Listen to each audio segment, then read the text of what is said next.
Норвегияда дарыгер 88 бейтапты зордуктоого айыпталды.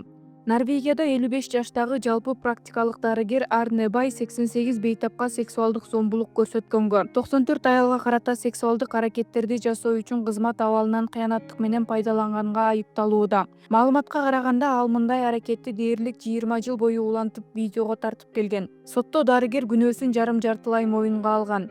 Дарыгер 3 зордуктоого жана 35 зомбулук эпизоду үчүн жоопкерчиликти өзүнө алган. Адистин үйүнөн жалпы узундугу 5,5 миң сааттан ашык видео, 387 миңден ашык сүрөт табылган. Ал диагностика жана рецепт боюнча дооматтар болгондо пайдалануу максатында жаздырып жүргөнүн айткан. Дарыгерге каршы козголгон кылмыш эпизоддору 2004-жылдан 2022 чейинки мезгилге туура келет. Эң улуу жабырлануучу 67 жашта, эң кичүүсү 14 жана 15 жашта экени кабарланат.